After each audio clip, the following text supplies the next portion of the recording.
Good morning, good afternoon, good evening. Welcome to another edition of DevSecOps is the Way here on OpenShift TV. I am Chris Short, executive producer of OpenShift TV. I'm joined by my friend and fellow Red Hatter, Dave Muir. Dave, how's it going? How you been? I've been great, actually. Just spent the week in the North Carolina mountains. Oh, on lovely. PTO last week. Yeah. So I got to escape the heat. We were just talking about the heat all around the country, but right in the now. Mountains, it's nice. Nice. Awesome. So what are we talking about today?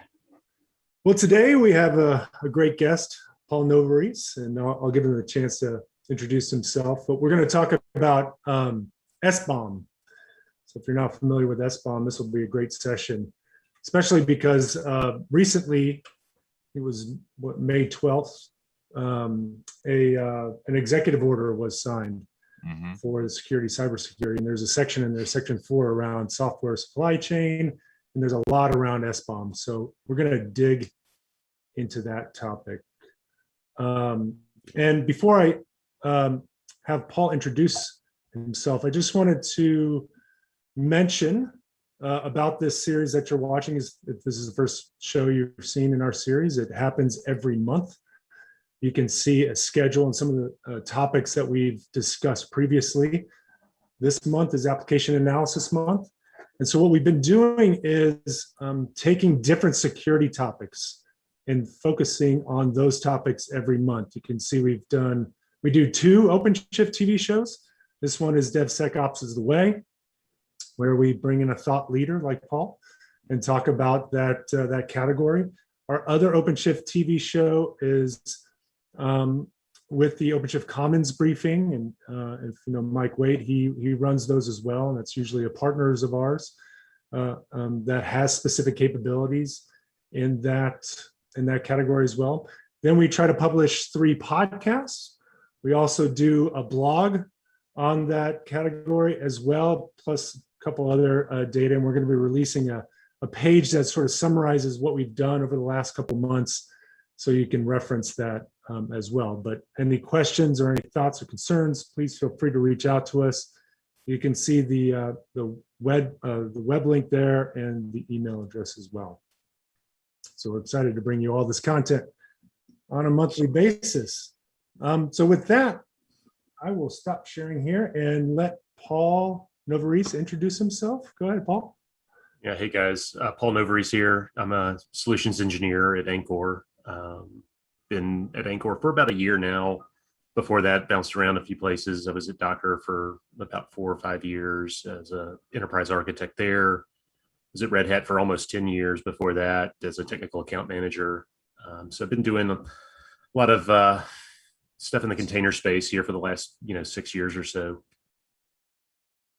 Nice. So former Red Hatter, you got Red Hat blood in you, which is always good. Yeah. Enjoyed my time there. Yeah, still, in touch with quite a few of the guys from the team there, most of whom are still at Red Hat, but they've spread out all over the place too. It's amazing where you see people go from Red Hat, right? It's a really good springboard for just about anybody's career, I think. So what are some of the things you do now at Anchore?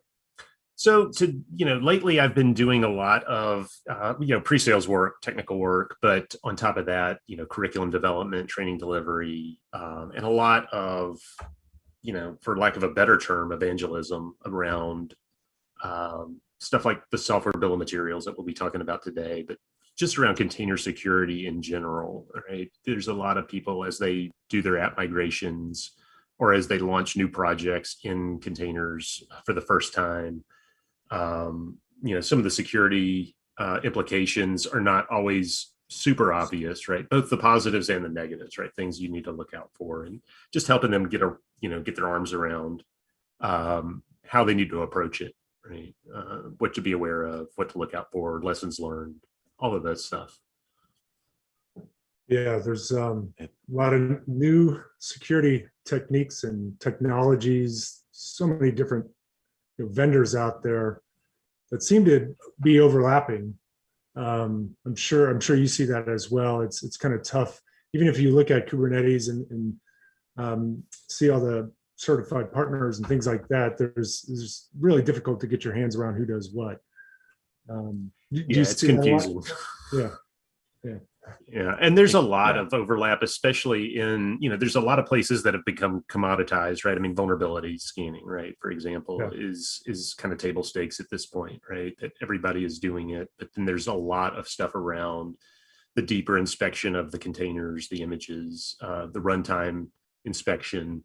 So there's a lot of places where the boundaries are getting pushed out a little further, right? The vulnerability scanning at this point, I wouldn't say it's a solved problem because there are some wrinkles and stuff there, but definitely the velocity of the frontier, right, is in other places at this point.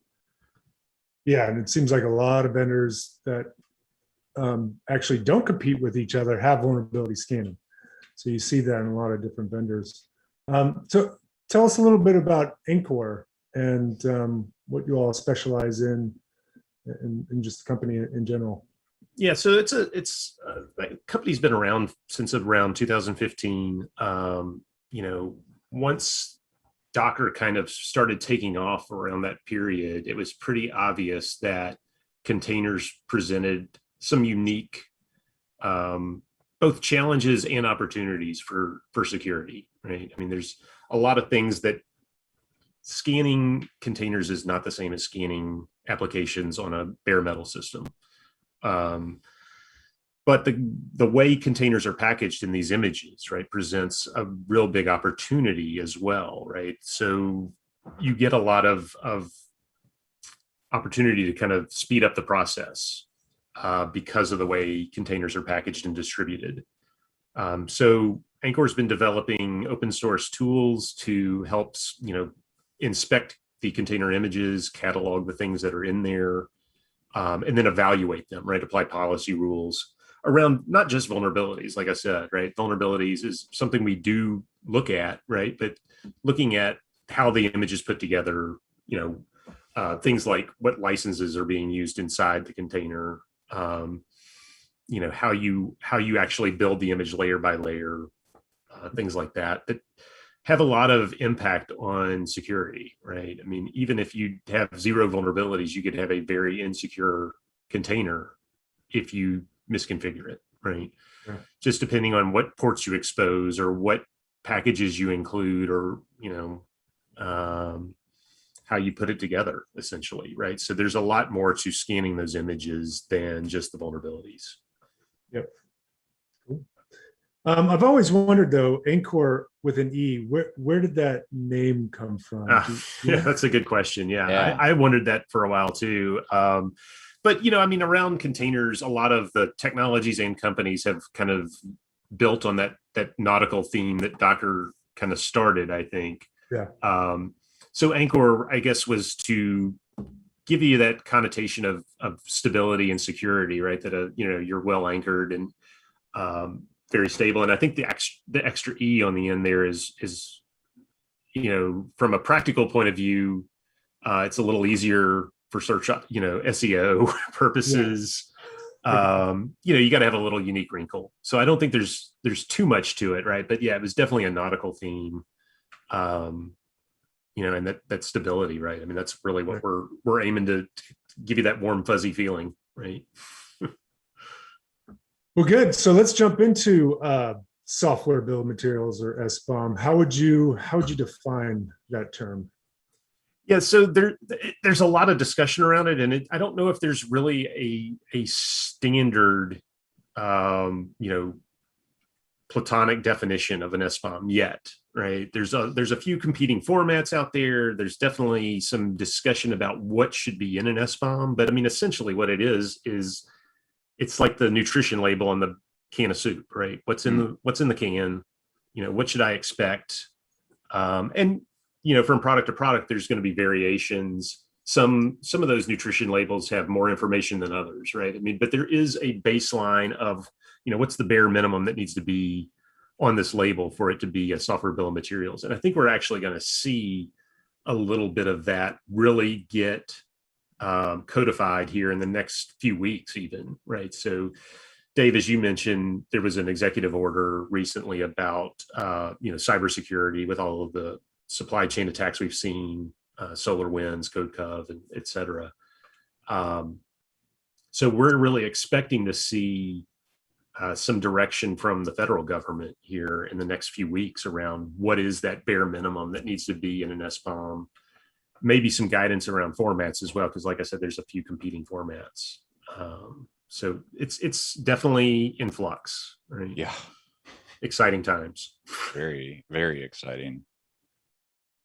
Yeah, and that executive order, they do try to define SBOM, but it's very generic.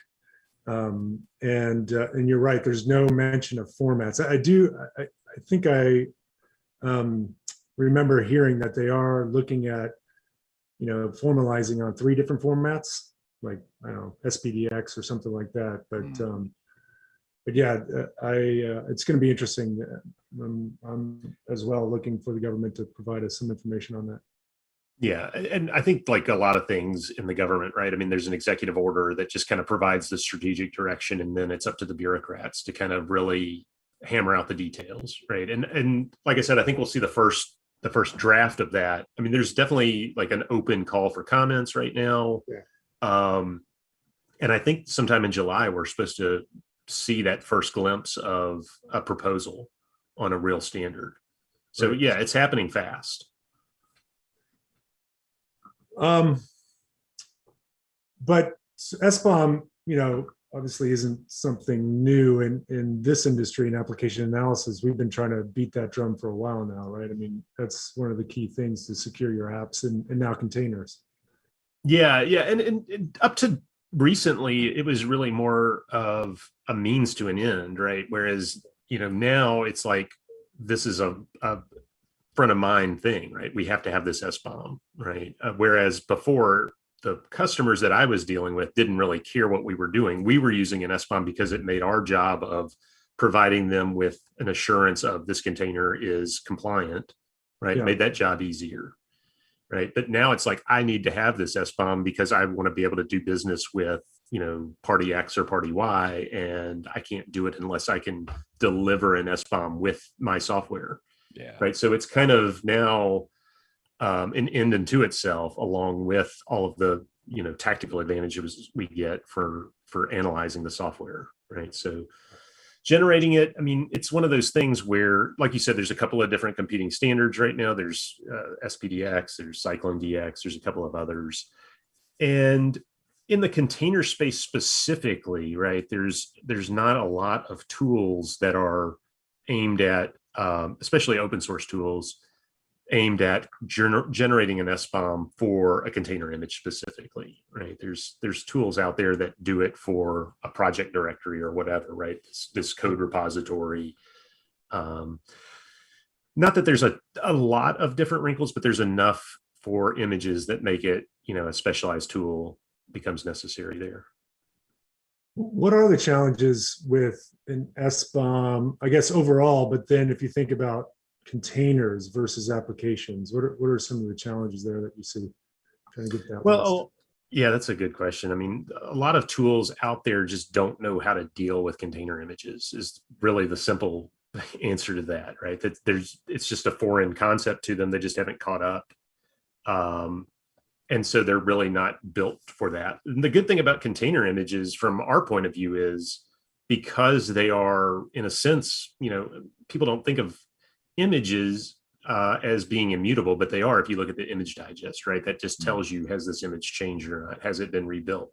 That gives us a lot of, it's kind of the key to saying how we can, tie a specific SBOM to a specific image, right? And you might reuse tags or, push a particular image from one repository to another, and it's not obvious that it's the same image. But if we look at those things like image digest, that gives us a very easy and accessible fingerprint that we don't even have to generate, right? I mean, you can generate fingerprints one way or the other, a hash for a tar file or whatever, right? But all of that work is already done and we don't even have to mess with that. And so we're just that much further ahead in speeding up the analysis process.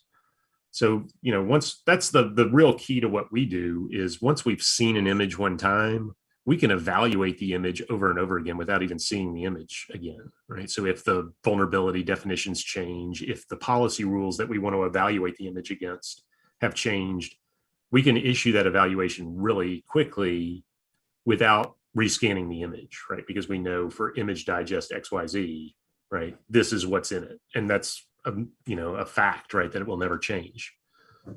Yeah, and there's a benefit, I think, right, of having an SBOM is you have the answer. Your first scan, a second after your first scan, things can change. Yeah. But you have that list so that Right. if a new vulnerability or something else happens, that you'll already know right away, right? Yeah, kind and of a it's thing as well. exactly. Vulnerabilities are, we're consuming vulnerability definitions, constantly, right? In real time, they're just flowing into our system. And like I said, policy rules can change. I mean, those are not going to be changing on, hour to hour usually, right? But you might add additional policy rules, like maybe you need to comply with the PCI DSS standard, let's say, or whatever it is, NIST 853 or NIST 800 180, right? Those are pretty common industry standards. But let's say you decide, oh, we're going to go into business in Europe, and now all of a sudden, we also need to comply with ISO 27001, right? So it's not a matter of the policies themselves changing necessarily as much as your business needs are changing, so that additional policy rules need to be looked at, right? And again, we can issue that, evaluation of the image without having to do that intensive work of opening up the image and figuring out everything that's in it, right? We've already done that. So the new policy can be applied and evaluated essentially instantly, right? I mean, that's the goal, is to be able to do it continuously, right? On a regular, as early as possible, scan the image, right? That's the shift left mentality that DevSecOps really is we're beating that drum, right? So we do that scan as soon as the image is built. Some of our open source tools even help you get a little bit of feedback before the image is built, right? While you just are kind of, noodling around on your laptop. But once that image has been scanned, right, then we can say, as you move it from, dev to QA and QA to staging, and as you push it into production, or even as the containers are executing in production, that information that we know about is changing, right? As you mentioned, the vulnerabilities, or, if we need to change gears on the policies, and we can just continually evaluate those and alert you when something has changed. And so this image was compliant, and now all of a sudden it's not, right? And then you can, all of this happens through, APIs. We can send out notifications. You can automate your response to that, but a lot of times it'll require, some human intervention. But, as we get better at it, we can automate even more of that, right? Yeah. One of the debates I've heard in the past around images and build materials are around layers. And some folks say, well, yeah, I want to know what the first layer had because it was resolved in the second layer, third layer. Do you see use cases out there where it's valuable to understand the build materials for each layer, or is just the last layer good enough? It depends, right? I think there's definitely a lot of debate around that, right? Because from a security point of view, if you have, let's say, compromised code in a lower layer, even if it's not present in the final layer, right, an attacker could, in theory, get a hold of it, and it could compromise something, right? So yeah, I think you need to look at both, right? Now, there's always the option of like squashing an image before you publish it. That has its pluses and minuses as well, right? I mean, it really hampers our ability to do things like, for example, for an image from a public repository, like let's just say we're pulling the Jenkins image from Docker Hub. Having that layer history there actually helps us a lot, because we're able to infer, like I don't have the Docker file for Jenkins Blue Ocean or whatever, right? But I can infer it from the layer history. Right. So squashing it in that case actually makes my evaluation a lot less effective. It's just information that gets lost. On the other hand, right, I mean, a squashed image is going to be faster to scan. That's less, to go through there. And in fact, we see a big performance hit, especially in images where there's deletions from one layer to the next, right? If you're just building each layer, it's not I mean, there's definitely a hit, right? I mean, it's more work to do, but once you start deleting things and our engine has to kind of resolve what's going on from one layer to the next, it really does slow things down. So there's kind of pluses and minuses. I think the medium there is being, for images you're building yourself, being very aware of things like multi-stage builds, right? That can cut down on a lot of problems. And it makes your images smaller in general. And smaller images tend to be more secure, right? I mean, there's less attack surface. So looking at those image construction best practices are never a bad thing, right? Those best practices were already there before we started looking at these things. And they still tend to hold up pretty well, right? So. And I think you're touching on the next question I was going to ask around how does this integrate or relate into DevSecOps and the methodologies and the tools there? I'm assuming you can find an SBOM as early as left as possible, right? But where are those insertion points? Yeah, so what we typically see in an enterprise is we will integrate in with like a CICD pipeline. As soon as the image is built there, we would do a scan of it, upload the SBOM to our backend, and then issue evaluations. The evaluations happen in our policy engine in our backend. And essentially what we would suggest to our users is once that SBOM is collected and archived, is to evaluate it all the time, every time you move the image, right? So if I pull an image, I can get an evaluation pretty quickly, right? I just hit our API and say, please give me an evaluation of image X. And I don't need to worry about, keeping track of where it's been before. I just tell it what image I'm about to look at, and it just gives me the evaluation back. And that, like I said, since we've already scanned the image, that's the intensive part. The evaluation is actually extremely lightweight. So separating out that, scanning of the image, analyzing the image, and making the SBOM from the actual evaluation of the image to say, what are the vulnerabilities right now, right, that we know about with the definitions we have? What is the policy evaluation, given the whatever rules are in effect today, right?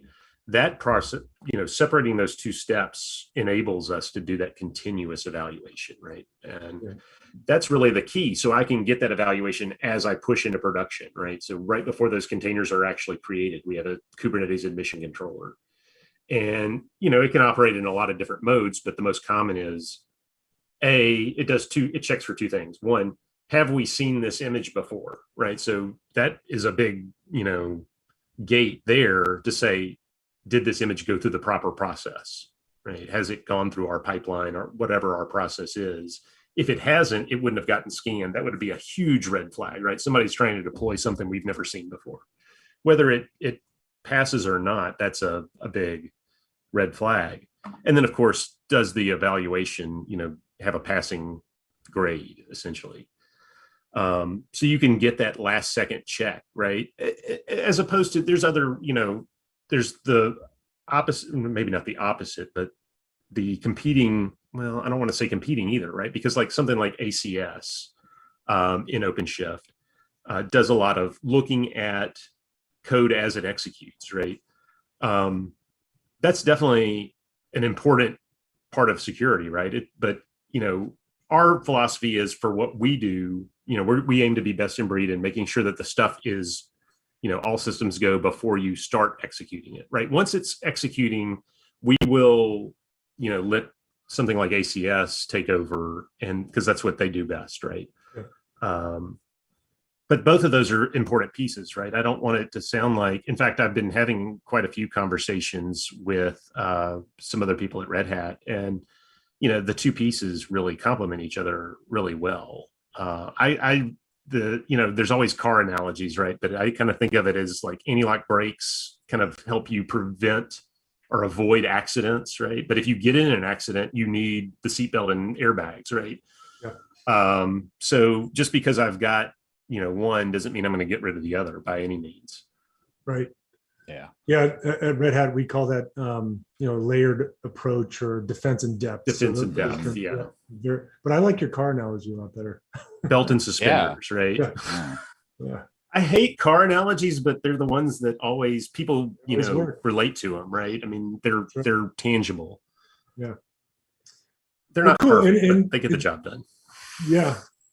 And I just, it sounds like we might be going to a demo soon. Before we do that, I just want to, because we've been talking about vulnerabilities and policies. This is more than just a vulnerability scan, right? It's not just a list of vulnerabilities.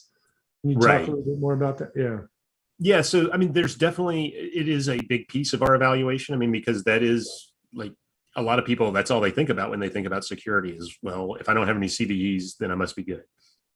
But it's definitely not where we stop, right? It's just the beginning for us. The policy evaluation is really the key. And that can be, like we said earlier, things like, maybe I don't want to use the, depending on what I'm going to do with the software I'm building, right? Is it for an internal project? Is it for something on my website? Or is it software that I'm going to actually be shipping to customers, right? I might have 3 different policies on what open source licenses I can use in those 3 cases.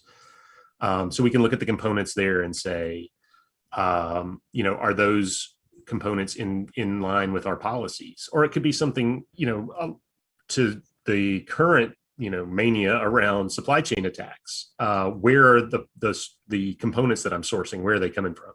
Right. Mm-hmm. So like when I do a pip install NumPy or whatever, am I getting, what I expect? Or am I being, redirected with a package, what do they call that? A dependency confusion check or whatever. That's a big point of concern, right? Am I being redirected to a different repo, right? That has compromised components in it, right? Or maybe I want to use Nginx in my project and I fat finger and type Engine Z, right? And I get some kind of compromised, image typo squatting has come to container images, right? Yeah. So those kind of things that we can validate, where all of those components that are in the image, where they came from. Because, if someone is malicious and giving you some kind of compromised package, they're going to use a version number that would indicate it doesn't have any vulnerabilities, right? They're not dumb, right? So the CVE scanner, a simple CVE scanner is not going to necessarily tell you everything. It's going to tell you some things, but you still have to be able to trust the provenance of those components, right? And we can check things like that. That's all of that is captured in the software bill of materials. Things like what ports you're exposing, right? If in my Docker file, I can, expose port, 22, right? Or what packages are installed in there. I mean, maybe sudo doesn't have any vulnerabilities right now, but I don't want sudo installed in my container images. No.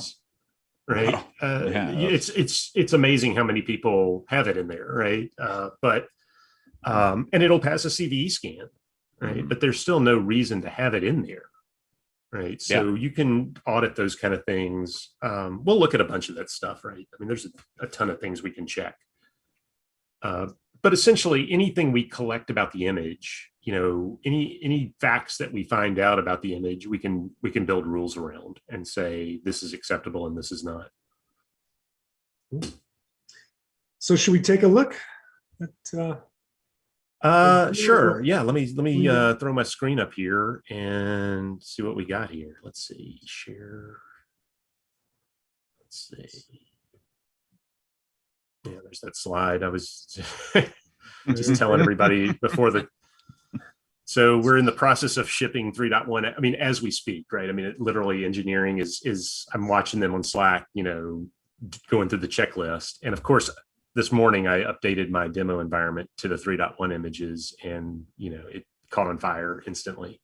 So I've got it all up and running again, but basically, I run into this, never learned the lesson, right? I mean, I don't know how many times I've had to do it, at a conference or a meetup or something. And I'm like, oh, I want to tweak one more thing.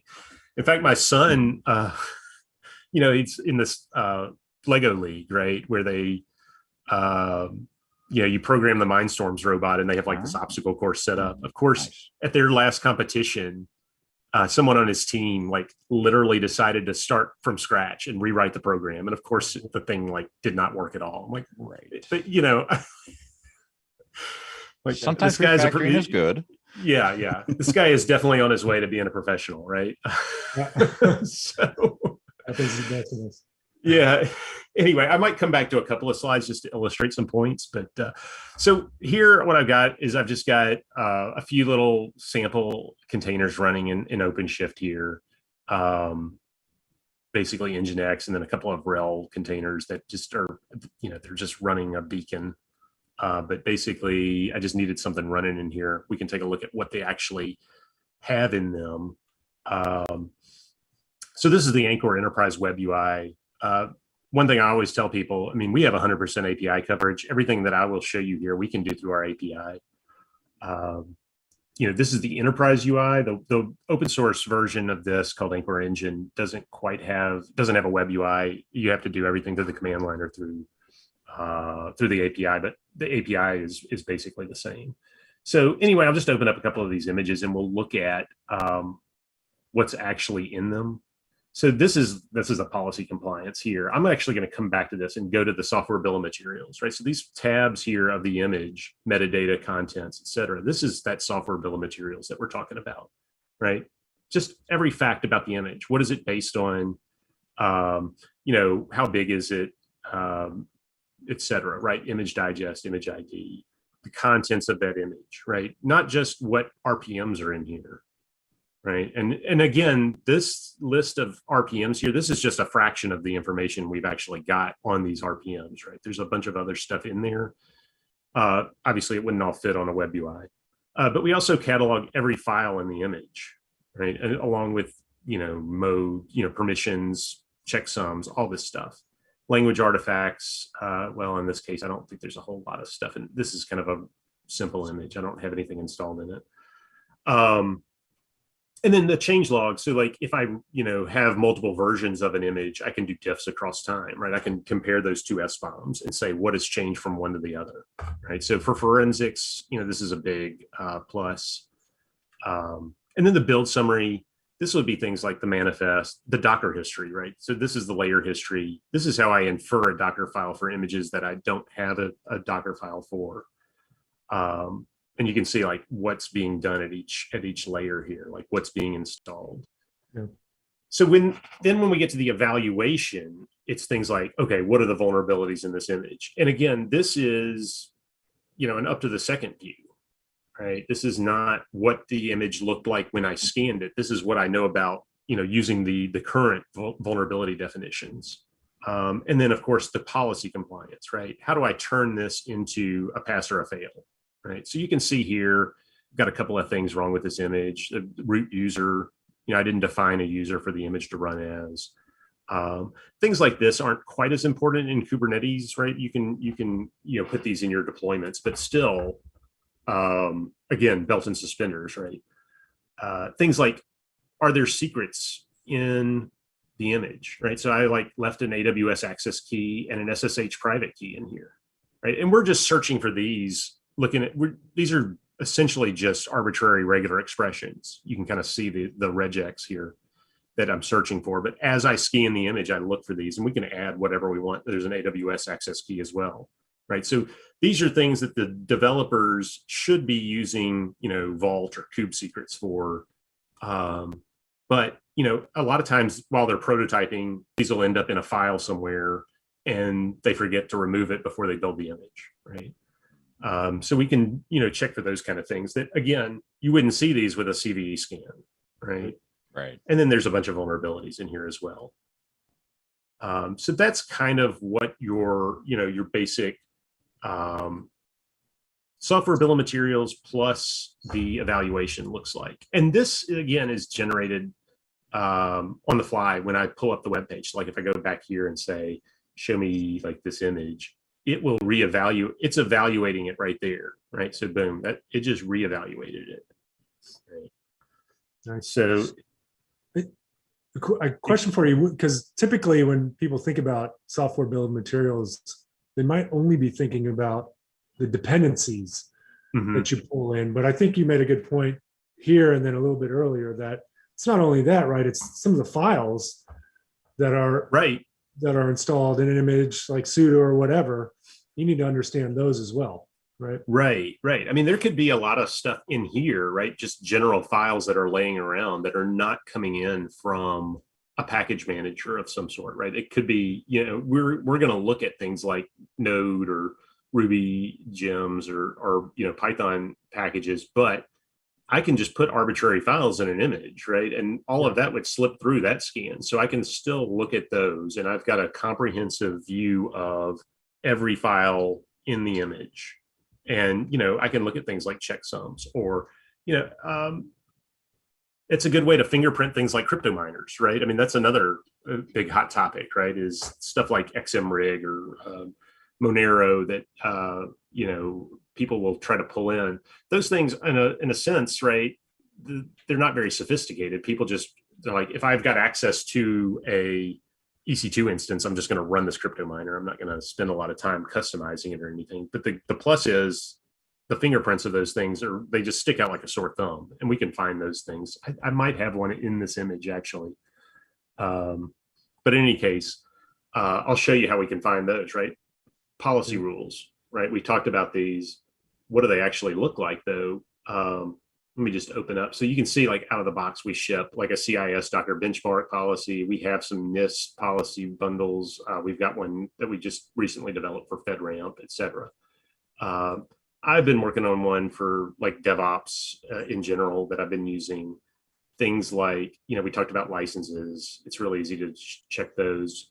Vulnerability checks. I mean, again, it's kind of table stakes in a way, but we can do different things with them and look at things like, if the kind of this multi-stage set of criteria around it. Like this case, I only flag a vulnerability if it is greater than or equal to high severity and it has a fix available, right? And you can get even more specific than that. You can look at things like the CVSS scores or how long it's been since the advisory was published, et cetera, right? There's a bunch of knobs. So you can get as sophisticated as you want around those kind of things. But again, vulnerabilities, it's the least interesting part of it, right? So image typo squatting that we mentioned. I mean, I can do things like make sure I'm not pulling my base images from Docker Hub and instead say you can only use this internal Harbor repo, right? Or build, rules around package typo squatting, right? Same kind of thing happens with Python, right? So in this case, like I just make sure if you're using Python, you have to install the pipsec package. It's got its own set of hardening around, what Python does when it pulls down packages. Data transfer checks. These are things like I'm just going to make sure they're not in the Docker file as they build the image, right? Looking at how the image is put together. Are they pulling down, code from like arbitrary GitHub repos, right? If they're doing that, rather than using the code in my internal repo, if they're running git clone in here, right, something's probably not right. So, just checking for those kind of things. And that, again, you can't find that stuff it's beyond a CVE scan, right? Right.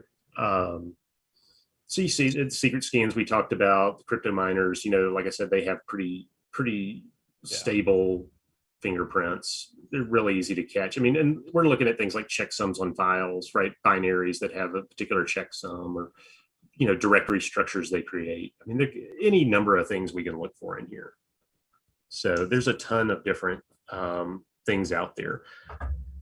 And of course, we also have a feature called mappings that really allows you to apply different sets of these rules in different situations, right? Because you may have 2 or 3 different projects that have completely different regulatory requirements, right? So we can just say, for images in repo X, apply this set of policies. For images in repo Y, apply this set of policies. So you can, get it all done in one big bundle. And all of this is JSON, right? Essentially, this entire what we call a policy bundle is just a big JSON file. So it's very easy to flow it out of our API, make changes to it, update it, and then flow it back into the API. So, it's real GitOps friendly, essentially. And then we're kind of venturing into, like I said, we're not a runtime monitoring tool like, ACS or Falco or something like that, but we do keep track of where the images are actually executing the images that we've scanned, like in this case, I've got in this namespace, I've got these images running, right? And I can do things like show me all the vulnerabilities in my production environment, right? And I could, filter around a particular CVE if there was a 0 day or something like that, right? So there is, this kind of view into where the things we've scanned, where they actually are out in the, in the real world, right? So we don't just cut it off once the image is in production. Nice. How are we on time there? We're good. Okay. Yeah, you we've got good? plenty of time. Got 20 minutes left. Yeah, that's good. If you want it. Yeah. Yeah, that's the quick and dirty view of what that software bill of materials looks like in the product, how we use it, what we do with it, right?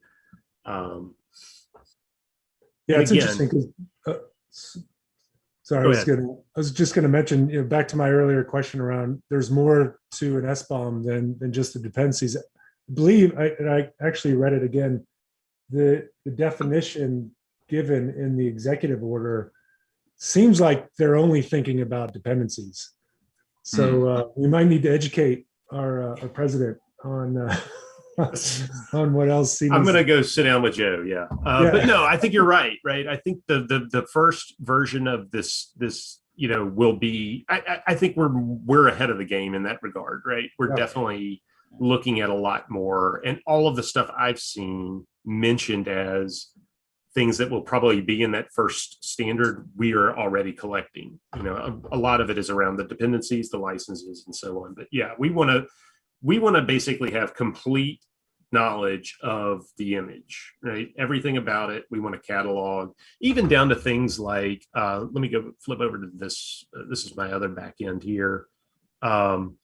Even down to things like when we look at the image, we want to know where it's coming from, right? What are the base images, right? So if I look at this rel image, I need to resize my fonts a little bit.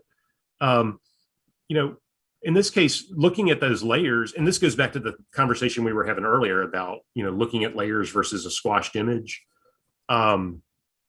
If you have a layered image, we can detect the base image based on those layers, right? So in this case, this image is based on UBI8, right? And I know that because I've seen UBI8 and I know what those layers look like. And this image has those same layers at the beginning of it, right? So we know for a fact that that's what this is based on. And that gives us the ability to do things like differentiate between, see if I click on it, it just takes me to the scan for UBI8. Once we have that, and we can say this image is based on that image, I can differentiate between a vulnerability that was introduced by the base image or a vulnerability that the developer put in with whatever he was doing. And likewise for policy violations, right? So that helps us with the remediation workflow and say, who do I assign this to, right? If it's a base image that we maintain internally, I can send, open a GitHub issue or send a Jira ticket to that team. If it's something the developer did, I know how to assign that bug essentially. Right. So that's a big advantage too, right? And we can only do that if the images are not squashed, because once you squash them, then it's just one layer for the entire image, and there's no real. You can do things like see sort of like this, like oh, it's rel 8.4, which we look at by things like the /etcos release file. But you can't be definitive of what the ancestor image is in that case. So you do lose a lot of information. I mean, we can be pretty sure in a lot of cases doing forensic work, but you can't be 100% sure. So are there challenges that you see with other Linux distributions or different programming languages maybe to generate the SBOM? Yeah. Well, maybe not to generate the SBOM itself, but to really be effective at it. I mean, there are definitely some distributions that are better than others about things like their advisory feeds, right? Yeah. RHEL is definitely extremely good and up to date. Some other ones are not so good. But in those cases where the feed is deficient, right, all the information we have is the NVD feed usually, right? There's a couple of other feeds as well. Or we're relying on a third party to update that information. And in that case, you're basically we can only be as good as the information we consume. And if the publisher of the distribution is not maintaining that feed, you're going to get a lot of false positives. Yeah, absolutely. So we can generate the evaluation is going to be less than perfect. And if the good thing is, if that, OS publisher does get their act together, right, then all of a sudden the existing scans you have are more valuable, right? As soon as we consume a better quality feed, the evaluations get better automatically. We don't have to rescan all the images because we did the scan. We know what's in there. We just don't know the quality of those components until the feed is up to snuff. Yeah. But yeah, that's a really good question. And you mentioned CICD integrations. I'm assuming it's API, command line. Is that technically how it would work? Any sort of? We have plugins for things like Jenkins or for GitLab or things, but yeah, essentially they're just massaging the API, right? I mean, everything is done to the API, and for like GitLab, what that looks like is the developer would get something in their security dashboard, right? So like, I set up a pipeline for them. Basically it's just like build the image and then, hit the Anchor API right here. Yeah. And just scan this image. And then it just shows up in there. If you have a plugin, right, it just shows up in their security dashboard. Like, okay, here's your, what your, not turn this off. So you can see in here, okay, there's a few images. I can go to the vulnerability report and they can see what's in there. This is a little bit new, but like in Jenkins, you see all of the actual, and it's not just those two, right? I don't want to, single them out.